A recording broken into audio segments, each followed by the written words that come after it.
Alright, Assalamualaikum warahmatullahi wabarakatuh. Let me introduce myself first. My name is Arif Abdillah and I'm from 2021 C. So today I will going to answer a couple of questions from Google Classroom, which is from material interpreting B material. So the question is about basic skills and types.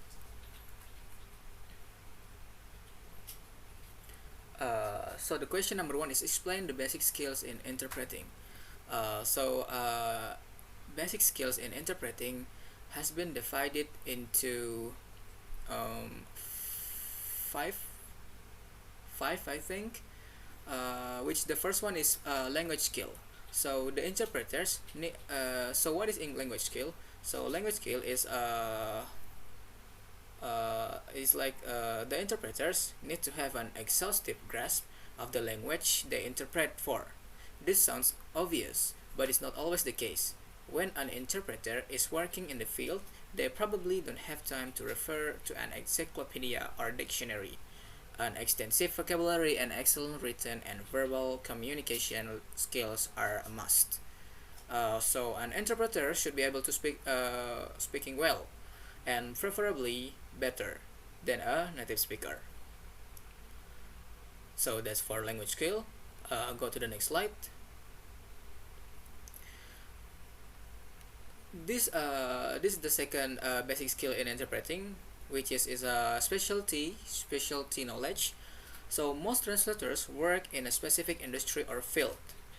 This means they need to have specialized knowledge in a certain area to be successful communicators.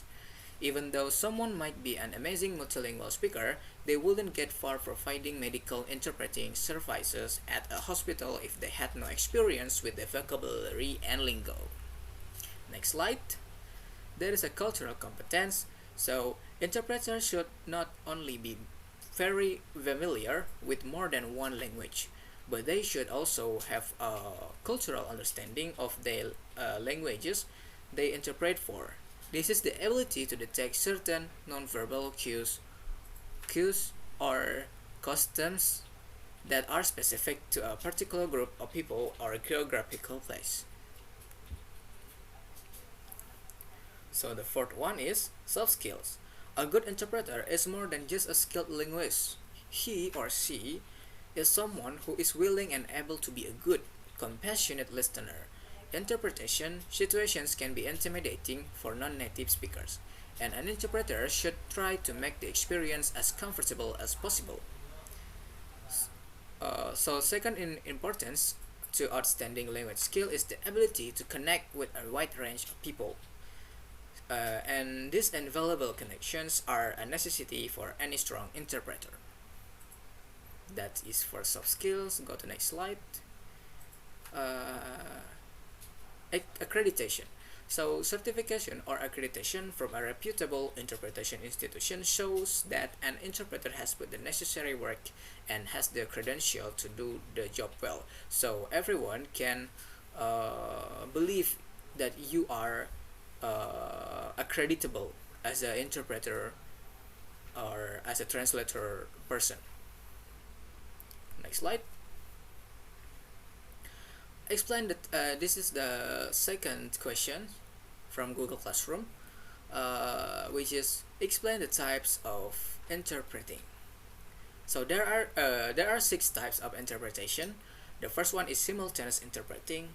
The second one is consecutive interpreting. The third one is escort or traveling interpreting. The fourth one is whisper interpreting. 5 is over the phone or OP interpretation. The sixth is and the last is on-demand phone interpreting. Simultaneous interpreting. So the interpreters must translate the sentence into the target language while simultaneously listening to the comprehending the next sentence. Strictly speaking, simultaneous is a misnomer. Interpreters cannot start interpreting until they understand the general meaning of the sentence. So the interpreters must be understand the general meaning of the sentence before he starting to interpret about something. Next slide. Consecutive interpreting. During consecutive interpreting, the speaker stops every 1 until 5 minutes, and the interpreter then steps in to render what was said to the target language. Consecutive interpreting may be used for smaller business meetings or in court on the witness stand. This is a back and forth style of interpreting with speakers of multiple language taking turns speaking and being interpreted. Next slide. Next slide is escort or travel interpreting. Escort or travel interpreters can behave almost as an assistant, helping clients to navigate while they are traveling around on trips. So these interpreters may accompany clients to a meeting or to a handful of meetings. Next slide. So whisper. Next slide is about whisperless interpreting.